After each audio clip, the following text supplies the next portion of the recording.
جمہوریت کے تسلسل کے لیے سوال ہے ووٹ کا، مضبوط دفاع کا سوال ہے نوجوانوں کا، ماحولیات کے تحفظ کا، مستقبل کے معماروں کا سوال ہے ووٹ کا۔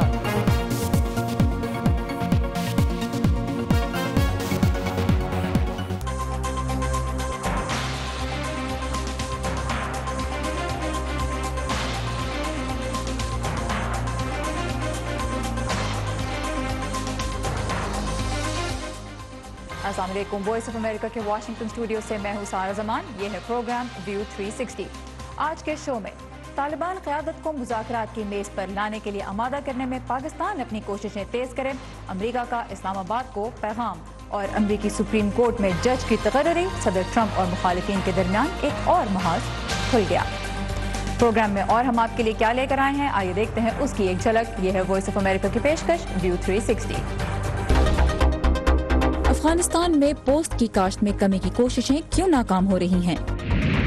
بھارت میں خواتین کے خلاف تشدد بڑھ رہا ہے یا محض اس کی رپورٹنگ؟ اور میڈ ان پاکستان میں قوت سماعت سے محروم افراد کے لیے ایک ایپ۔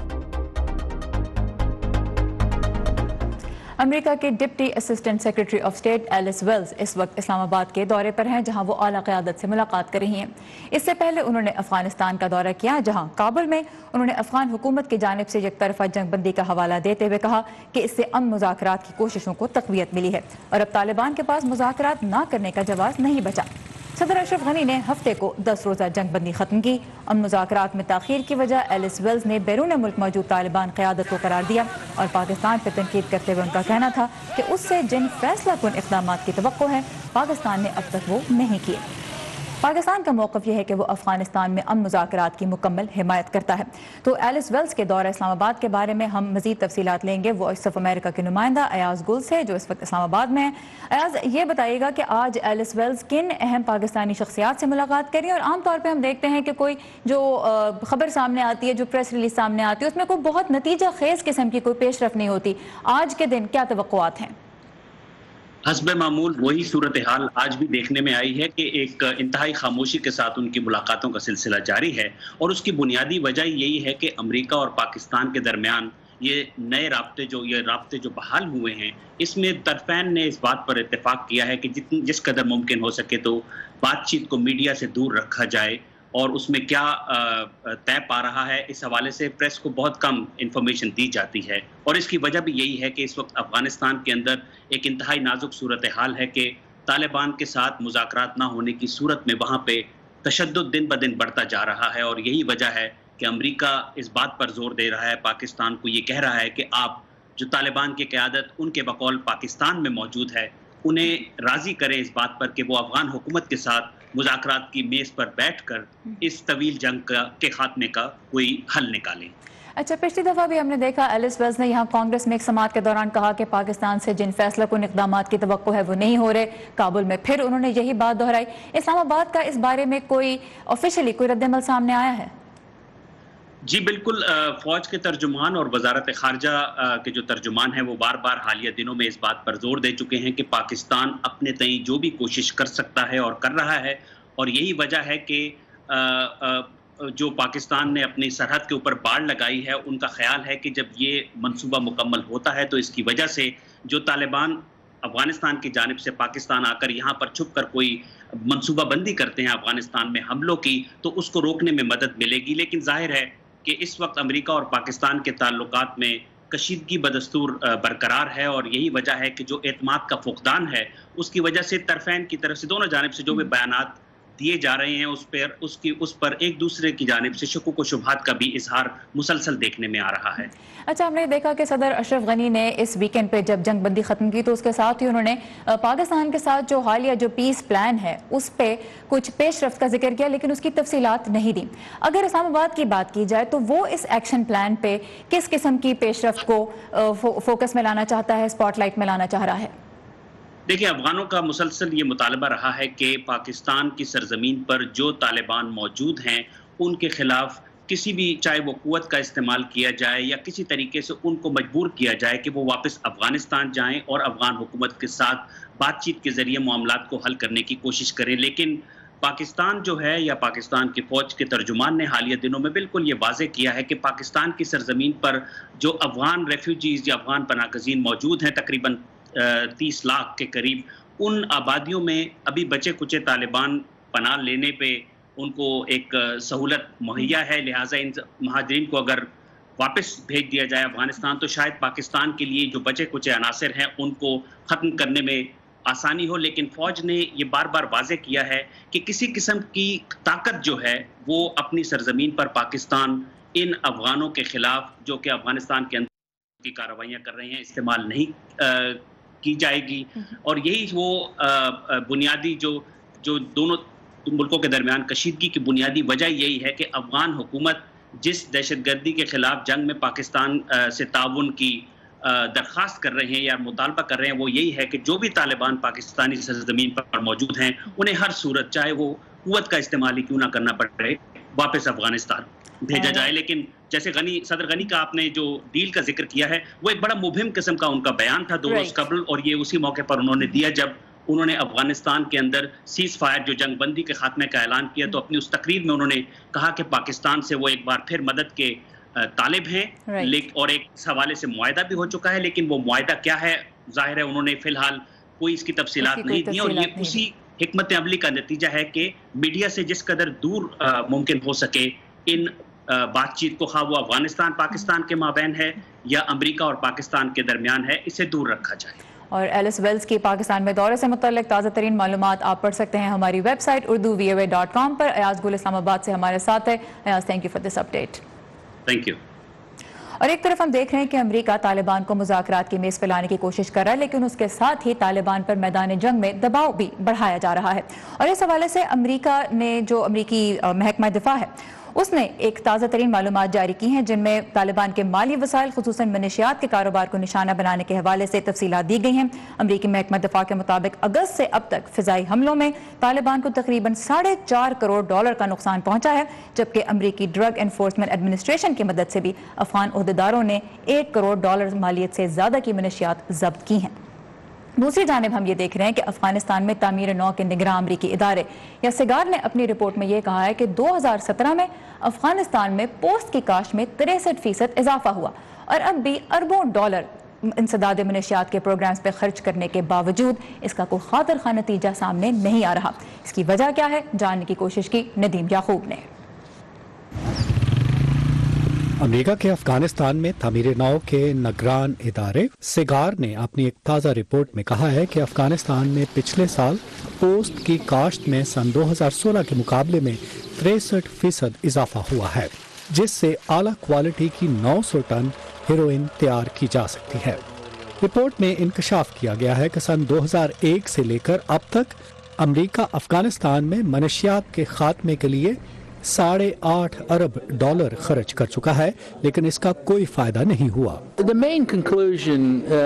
ہماری رپورٹ کا نتیجہ یہ ہے کہ افغانستان میں گزشتہ 18 برس میں انسداد منشیات کے لیے جو جنگ لڑی گئی وہ بنیادی طور پر ناکام ہوئی ہے۔ پوست کی کاشت میں ڈرامائی طور پر اضافہ ہوا ہے، اس کی کاشت کو روکنے کا عمل بھی کامیاب نہیں ہوا، فصلوں کا متبادل اور معاشی ترقی کے منصوبے بھی مددگار ثابت نہیں ہوئے۔ اسپیشل انسپیکٹر جنرل جان ساپکو نے وائس آف امریکہ سے بات کرتے ہوئے بتایا کہ ان کوششوں کی ناکامی کی وجہ ایک ٹھوس حکمت عملی کا فقدان ہے۔ ناکامی کی اہم وجہ یہ ہے کہ ہمیں افغانستان کے بارے میں زیادہ سمجھ بوجھ نہیں تھی۔ ہماری پوری حکمت عملی میں منشیات کے خلاف جنگ کو اہمیت نہیں دی گئی، جو میرے خیال میں ایک غلطی تھی۔ امریکی فورسز نے حال ہی میں افغانستان کے کچھ علاقوں میں فضائی کارروائی کر کے منشیات تیار کرنے کے ٹھکانوں کو تباہ کیا ہے، مگر سگار کی رپورٹ میں اس طریقہ کار کے سود مند ہونے پر بھی سوالات اٹھائے گئے ہیں۔ افغانستان میں انسداد منشیات کے پروگرام سے منسلک رہنے والے ایک امریکی اہلکار کا کہنا ہے کہ ان پروگراموں کی ناکامی کی ایک اہم وجہ وہاں سیکیورٹی کا فقدان ہے۔ سب سے پہلی چیز وہاں سیکیورٹی پیدا کرنا ہے۔ کرپشن کے خاتمے کے لیے اقدامات اٹھائے جائیں. اس کے بعد قانون کی عملداری، لوگوں کو جواب دہ بنانا اور لوگوں کو امداد فراہم کرنا ضروری ہے. مگر ہمیں ان غریب افغان لوگوں کے بارے میں بھی سوچنا ہوگا جو منشیات کے عادی ہو چکے ہیں. سیگار نے رپورٹ میں تجویز کیا ہے کہ امریکہ کو افغانستان میں پوست کی کاشت اور منشیات کے مسئلے پر قابو پانے کے لیے ایک جامع حکمت عملی کی ضرورت ہے جسے افغان حکومت کی پشت پناہی حاصل ہو. ندیم یعقوب، اردو VOA، واشنگٹن. افغانستان میں اکتوبر میں عام انتخابات ہونے جا رہے ہیں اور ان میں حصہ لینے والا واحد سکھ امیدوار اوتار سنگھ خالصہ گزشتہ روز یعنی اتوار کو ایک خودکش حملے میں ہلاک ہو گیا. یہ حملہ افغانستان کے مغربی صوبے مشرقی صوبے ننگرہار میں ہوا اور اس میں 19 افراد ہلاک ہوئے جن میں اکثریت یعنی تقریباً 17 افراد ہندو اور سکھ اقلیتوں سے تعلق رکھنے والے تھے. مقامی پولیس افسر نے وائس آف امریکہ کو بتایا کہ متاثرین افغان صدر اشرف غنی سے ملاقات کے لیے جلال آباد میں گورنر کے دفتر جا رہے تھے جب یہ حملہ ہوا. صوبہ ننگرہار میں طالبان اور داعش دونوں بھرپور انداز میں متحرک ہیں. داعش نے حملے کی ذمہ داری قبول کی ہے تاہم اس کے بارے میں کوئی شواہد پیش نہیں کی ہے. امی، حکمران امریکہ کے ہوں یا ہندوستان کے، افغانستان کے یا پھر پاکستان کے، انہیں کچھ نہ کچھ تو کہنا ہے نا اپنے ملک کے لیے. لیکن ایسے میں ہمارا کام کسی حکمران کی بات پر ناراض ہو جانا یا پھر تالیاں بجانا تھوڑا ہی ہے. خدا بس اتنی سمجھ دے کہ جو جیسا کہے ہم اسے ویسے کا ویسا آپ تک پہنچا سکیں. باقی پھر آپ تو سمجھدار ہیں. بڑی جنگ پاکستان ٹیررزم کے خلاف لڑ رہا ہے اس پروفیشن میں نا امی، بس اتنا سا تو خواب ہے. خبر جیسی پہنچے ویسی، ویو 360 صرف آج نیوز پر. اور اب کچھ بات کرتے ہیں واشنگٹن کی، جہاں ایک نئی سیاسی محاذاری جنم لے رہی ہے. سپریم کورٹ کے بینچ سے جسٹس اینتھنی کینیڈی نے اپنی ریٹائرمنٹ کا اعلان پچھلے ہفتے کیا اور اس کے بعد سے جو صورتحال سامنے آ رہی ہے وہ یہ ہے کہ اس بینچ پہ ریپبلکنز اور ڈیموکریٹس ان دونوں کے صدور کی جانب سے منتخب کیے گئے ججز کی تعداد اب برابر ہو گئی ہے. تو اب جو بھی جج اس عہدے پہ فائز ہوگا وہ بہت سے اہم ایشوز خصوصاً ابورشن رائٹس، ہم جنس پرستوں کے رائٹس اور اس کے علاوہ یہاں پہ امیگریشن کام میں جو اصلاحات ہیں ان کے حوالے سے نہ صرف ماضی بلکہ مستقبل کے فیصلوں پہ بھی نمایاں طور پہ اثر انداز ہو سکتا ہے.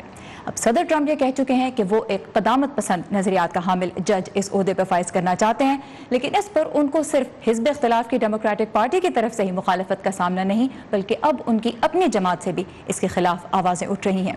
مزید جانتے ہیں اس رپورٹ میں. صدر ٹرمپ بالکل بھی وقت ضائع نہیں کر رہے.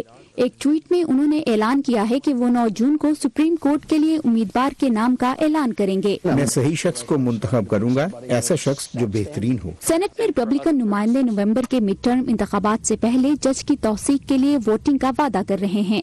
سینٹ سال کے اختتام سے پہلے جسٹس کینیڈی کے جانشین کے انتخاب کے لیے ووٹنگ کرے گی. صدر کی جانب سے نامزد امیدوار پر منصفانہ غور ہونا چاہیے. ڈیموکریٹس اب بھی ریپبلکنز کی جانب سے صدر باراک اوباما کے سپریم کورٹ کے لیے فائنل انتخاب پر غور کرنے سے انکار پر سلگ رہے ہیں اور خبردار کر رہے ہیں کہ سپریم کورٹ میں منتخب ہونے والا جج ابارشن رائٹس، ہیلتھ کیئر، گے رائٹس اور امریکہ میں لیبر یونین پر کئی اشروں تک اثر چھوڑ سکتا ہے. جو بھی جسٹس کینیڈی کی جگہ لے گا اس کو آنے والی نسل کے لیے امریکی قوانین اور شہری حقوق پر اثر انداز ہونے کا موقع ملے گا. ڈیموکریٹس اپنے بل بوتے پر صدر ٹرمپ کی نامزدگی کو روکنے میں کامیاب نہیں ہو پائیں گے، لیکن ان کا ساتھ ایسے اعتدال پسند ریپبلکن دے سکتے ہیں جو ابارشن کے حقوق کی حمایت کرتے ہیں اور جنہیں صدر ٹرمپ کی ممکنہ امیدواروں کی لسٹ میں کئی ناموں پر اعتراض ہے. میں یہ نہیں بتا سکتی کہ وہ کون سے ہیں، لیکن ان کی لسٹ میں ایسے لوگ ہیں جن کے لیے میں ووٹ نہیں کروں گی. گزشتہ سال سینٹ میں 3 ڈیموکریٹس نے ریپبلکنز کے ساتھ مل کر صدر ٹرمپ کے سپریم کورٹ کے لیے امیدوار قدامت پسند نیل گورشچ کے حق میں ووٹ ڈالا. صدر ٹرمپ کو اپنے دور صدارت میں مزید ججوں کو منتخب کرنے کا موقع مل سکتا ہے کیونکہ اینتھنی کینیڈی ان 4 میں سے ایک ایسے جج ہیں جن کی عمر 70 سے زیادہ ہے. مائیکل بومن کے ساتھ وردہ خلیل، اردو VOA. ڈیموکریٹس کے پاس اس حوالے سے بہت زیادہ آپشنز نہیں ہیں کہ وہ صدر ڈونلڈ ٹرمپ کے نامزد کردہ جج کی تقرری کو روک سکے. صرف اگر یہ نامینیشن اگر ڈیلے ہو سکتی ہے نومبر کے مڈ ٹرم الیکشنز تک جو کہ کانگریس کے انتخابات ہیں تو تب ڈیموکریٹس کو کچھ فائدہ ہو سکتا ہے, یا پھر اگر صدر ٹرمپ کی انتخابی مہم کے روس سے مبینہ تعلقات کی جو تحقیقات ہیں ان میں کوئی اہم پیش رفت ہوتی ہے تو اس سے بھی شاید ڈیموکریٹس کچھ فائدہ اٹھا سکے. امریکیوں کو حال ہی میں ملی ایک اور حیران کر دینے والی خبر, اور وہ یہ کہ دنیا بھر میں خواتین کے لیے خطرناک ترین ملکوں کی فہرست میں اب امریکہ بھی شامل ہو گیا ہے. تھامسن رائٹرز فاؤنڈیشن نے حال ہی میں ایک سروے کیا جس میں دنیا بھر میں 550 ایسے ماہرین سے بات کی گئی جو خواتین کے حقوق کے بارے میں معلومات رکھتے ہیں, اور ان سے یہ پوچھا گیا کہ خواتین کے حقوق کے حوالے سے ان کی صحت کی سہولتوں, معاشی مواقع, روایات اور تشدد کے اعتبار سے کون سے ملک میں خواتین زیادہ مشکلات کی شکار ہیں, اور نتیجے سے بھارت خواتین کے لیے سب سے زیادہ خطرناک ملک بن کر سامنے آیا. فہرست میں نمبر 1 پر ہے. افغانستان اس فہرست میں تیسرے نمبر پہ, جبکہ پاکستان 6 نمبر پر آیا. اور جیسا کہ ہم نے ذکر کیا کہ سروے کا حیران کن رزلٹ امریکنز کو ملا, اور وہ یہ کہ امریکہ اس فہرست میں ٹاپ 10 کی لسٹ میں شامل ہو گیا ہے, اور یہ واحد مغربی ملک ہے جو اس فہرست میں نظر آیا. بھارت کی بات کریں تو 2011 میں بھی اس طرح کا سروے کیا گیا تھا اور اس میں بھارت 4تھے نمبر پہ آیا تھا, اور اس وقت بہت زیادہ یہ بحث ہوئی تھی کہ کیوں بھارت کے حالات ایسے ہیں, کیا تبدیلی لانے کی ضرورت ہے. تو اس وقت جب یہ رزلٹ دوبارہ سامنے آئے ہیں تو دیکھا یہ جا رہا ہے کہ بھارت میں بہت سے لوگوں کے لیے ان نتائج کو سمجھنا ہی کافی مشکل ہو رہا ہے. اور اسی بارے میں رتل جوشی نے دلی سے ایک رپورٹ تیار کی ہے, آئیے دیکھتے ہیں. بھارتی دارالحکومت دلی ہو یا ملک کا کوئی شہر یا گاؤں, ہر روز ہر طبقے کی لاکھوں لڑکیاں اور عورتیں مختلف وجہوں سے گھر سے باہر نکلتی ہیں. تھامسن رائٹرز فاؤنڈیشن کی مانے تو یہ سب دنیا کی سب سے خطرناک جگہ میں جی رہی ہیں. دنیا کے سب سے خطرناک ملک کا پتہ لگانے کے لیے تھامسن رائٹرز نے اپنے 548 ایکسپرٹ سے بات کی. بالکل غلط طریقے سے کیا گیا یہ سروے ہے. بھارت میں یہ صرف 101 لیڈی ویمن سے بات کری ہے, اور اس میں سے 50 some women are staying in India, باقی سب آؤٹ سائڈ ہے. سروے کے 6 میں سے 3 پیمانوں, جنسی زیادتی اور حیوانیت, گھریلو تشدد اور پیدائش سے قبل ہی بچیوں کے قتل جیسی ثقافتی رسموں میں بھارت کو سب سے اوپر بتایا گیا.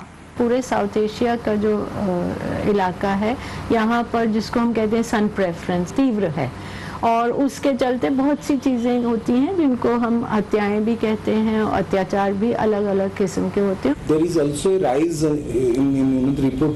خواتین میں اپنے حقوق کے بارے میں آگاہی اور احساس بڑھ رہے ہیں. یہ قدرتی ہے کہ وہ اب اپنے ساتھ ہونے والی زیادتی کو زیادہ رپورٹ کر رہی ہیں. اس پس منظر میں یہ کہنا بہت ہی مشکل ہے کہ کیا گھریلو تشدد میں واقعی اضافہ ہو رہا ہے یا نہیں. کئی کنٹریز ہیں جہاں پہ عورتوں کو بولنے کا ہی حق نہیں ہے, میڈیا کو دکھانے کا ہی حق نہیں ہے. بہت ساری کنٹریز ہیں کہ جہاں پہ لاز ایسے ہیں جو مہیلاؤں کو پرتاڑت کرنے والے لاز ہیں, جہاں حال ہی میں ہونے والے کٹھوا جیسے معاملوں میں بھارت کافی بدنام ہوا. باوجود اس کے سوشل سائنٹسٹ مانتے ہیں کہ سیکشل ہیرسمنٹ اور ریپ صرف بھارت کا مسئلہ نہیں ہے. اس وقت تو فرسٹ ورلڈ کے زیادہ قصے آئے ہیں اخباروں میں, می ٹو کیمپین سے لے کر سبھی چیزوں میں. تو سیکشل ہیرسمنٹ تو میرے خیال سے پرچلت تو ہے ہی سبھی جگہ. تھامسن رائٹرز کے مطابق اس کا سروے ڈیٹا نہیں بلکہ پرسیپشن یا تاثر کا سروے ہے. بھارت کے لیے اس کے نتیجوں سے زیادہ بڑی فکر کی بات شاید یہ ہونی چاہیے کہ خواتین کی حفاظت کے معاملے میں اس کی امیج اتنی خراب کیوں ہے. رتل جوشی, اردو VOA, دلی. امریکہ کے بھی اس فہرست میں شامل ہونے کی وجہ می ٹو کیمپین ہی ہے, جس سے امریکہ میں خواتین کے ہراس کے مسئلے سے پردہ اٹھا, اور ایک یہ بات بھی سامنے آئی کہ امریکہ میں خواتین کو جنسی تشدد کا سامنا ہونے کا امکان اتنا ہی ہے جتنا جنگ زدہ ملک شام کو.